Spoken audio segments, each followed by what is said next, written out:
In the aftermath of a weekend of mass shootings, the U.S. government is stepping up its security efforts. The public is being encouraged to report any suspicious activity. Furthermore, the Homeland Security Chair is saying he needs monthly briefings from the FBI on domestic terrorism issues. Trump says that he's giving maximum authority to security agencies.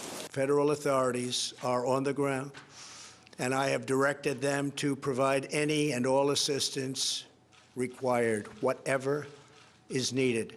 Trump also called for social media to step up and cooperate with law enforcement. I am directing the Department of Justice to work in partnership with local, state, and federal agencies, as well as social media companies, to develop tools that can detect mass shooters before they strike. More surveillance online is supposed to mean more security offline. Does any of that sound familiar?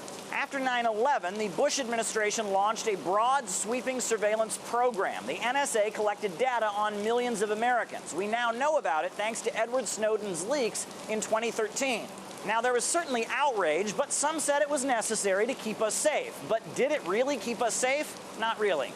We are aware of no instance in which the program directly contributed to the discovery of a previously unknown terrorist plot or the disruption of a terrorist attack. Now, the surveillance program was part of the Patriot Act, a law that allowed for surveillance of terrorism-related suspects and delayed notification of warrants so that suspects wouldn't know that they were being watched.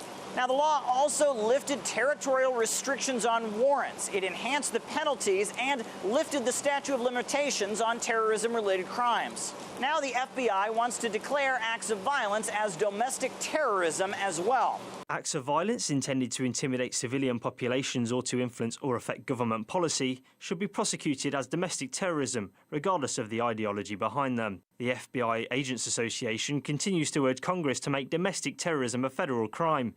This would ensure that FBI agents and prosecutors have the best tools to fight domestic terrorism. This is a terrible idea, a simply horrible idea, because it accomplishes nothing after the fact, other than to have the federal government on board as looking for ordinary Americans as terrorists as they relate to criminals who perform terrible crimes. So if you can say that perhaps the El Paso shooter belonged to certain groups, then you could, by extension, reach terrorism labeled to those groups, and then to the people of those groups, then to the family of the people of those groups, and all of a sudden you've managed to have all of your political enemies on a list to go to jail.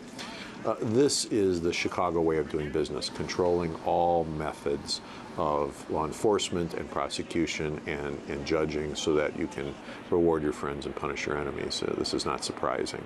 So it would seem we still have the same question: privacy or security?